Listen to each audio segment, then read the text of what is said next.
Okay, guys, I have a Biden press event I want to cover with a clip from KJP as well. I know it seems that Kamala Harris has really been the one taking up the spotlight, and rightfully so, but despite what MAGA wants you to believe, Biden is still doing what he can as a lame duck president. So let's watch a few of these clips, including what I think is a pretty funny joke, and fill in whatever context is needed. Do you have confidence that it will be a free and fair election and that it will be peaceful? Two separate questions. Very much. I'm confident it'll be free and fair. I don't know whether it'll be peaceful. The things that Trump has said and the things that he said last time out when he didn't like the outcome of the election were very dangerous. If you notice, I noticed that the vice presidential Republican candidate did not say he'd accept the outcome of the election. They haven't even accepted the outcome of the last election.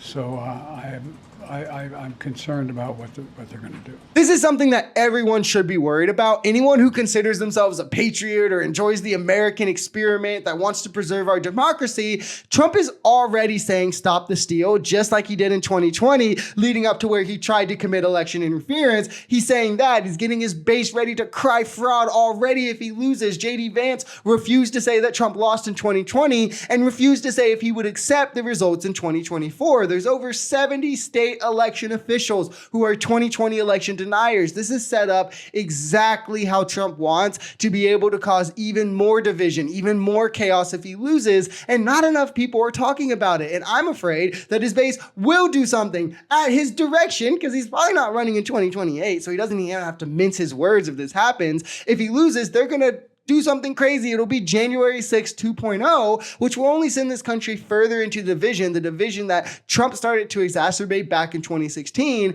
And I just hope that our guardrails can hold up once more for our democracy to prevail. Do you want to reconsider dropping out of the race? I'm back in.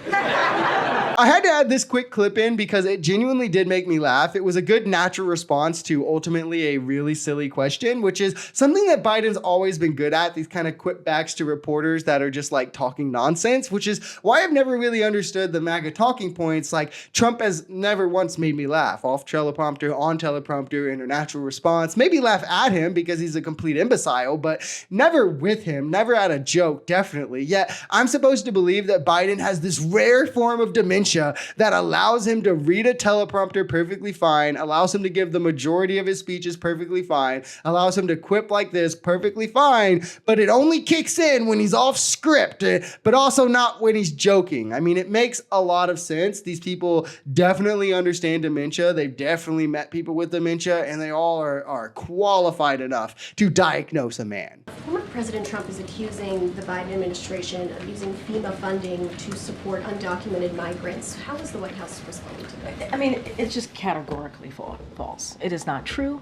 It is a false statement. And look, the fact of the matter is, I think Washington Post fact checker did a piece, and the headline recently, just moments ago, not too long ago, and the headline was, "No, Biden did not take FEMA relief money to use on migrants, but Trump did."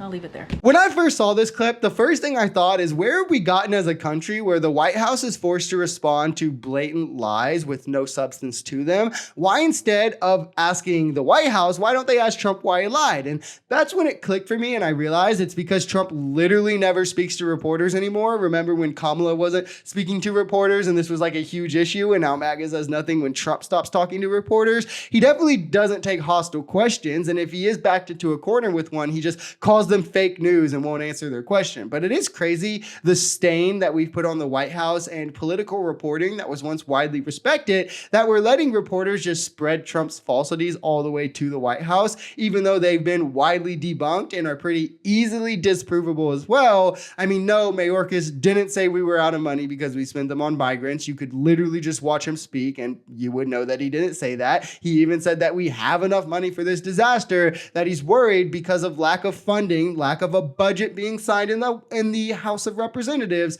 that they might run out of funding before the end of the season if disasters continue. These are gravely taken out of context lines for Republicans to then gem up a controversy, conveniently leaving out the part where he mentions that it's House Republicans' unwillingness to put this in the budget. And Mike Johnson has now came out and said he's not willing to come in and pass a supplemental for them. So they're conveniently leaving these parts out, right? But Trump both cut FEMA's budget and actually directed almost $300 million away from disaster relief and towards the southern border for migrant programs. So just remember, every accusation is a confession when it comes to MAGA. If you enjoyed this video, we're Social Society. We're a commentary channel influenced by politics, society, and the economy. We are pretty left-leaning on this channel, but we're open to our right-wingers as well. The biggest thing here is having conversations that get everyone to the bottom of the truth.